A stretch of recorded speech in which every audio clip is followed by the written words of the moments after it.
মাননীয় প্রধানমন্ত্রীর উদ্দেশ্য হলেন তিনি চান প্রত্যেকটি উপজেলায় প্রত্যেকটি মাননীয় সংসদ সদস্যের জন্য একটি করে যেন কারিগরি স্কুল স্থাপিত হয়। আপনি সংক্ষিপ্ত বক্তব্য, আমি সংক্ষিপ্ত বলছি। আমি খুব আনন্দিত এবং গর্বিত যে এই বিষয়টিকে আমাদের মাননীয় প্রধানমন্ত্রী সবচেয়ে গুরুত্ব দিয়েছেন।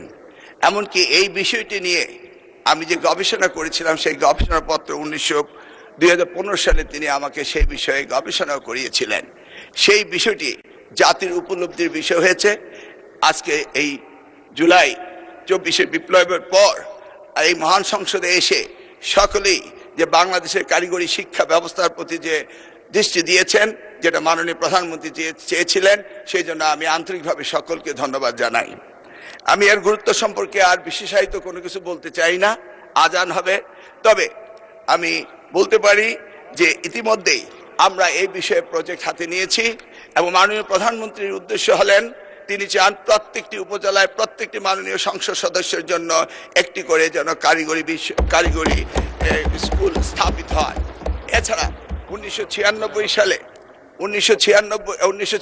সালে এবং 2001 সালে দেশমাতা বেগম খালেদা জিয়া যখন তিনি তার দায়িত্ব পেয়েছিলেন, তিনিও তখন কারিগরি শিক্ষাকে গুরুত্ব দিয়ে 64টি জেলায় 64টি পলিটেকনিক ইনস্টিটিউট স্থাপন করেছিলেন।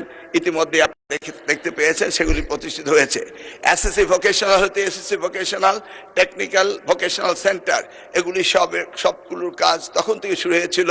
এই পর্যায়ে মাননীয় প্রধানমন্ত্রী তিনি সবচেয়ে বেশি গুরুত্ব দিয়েছেন। তাই আমি আজকের এই প্রস্তাব উত্থাপিত মাননীয় সংসদ সদস্য জনাব জয়নুল আবেদিন বরিশাল 3 তিনি যে প্রস্তাবটি করেছেন, ইতিমধ্যেই তার এলাকা এই কারিগরি স্কুলের বিষয়ে কাজ আমরা হাতে নিয়েছি।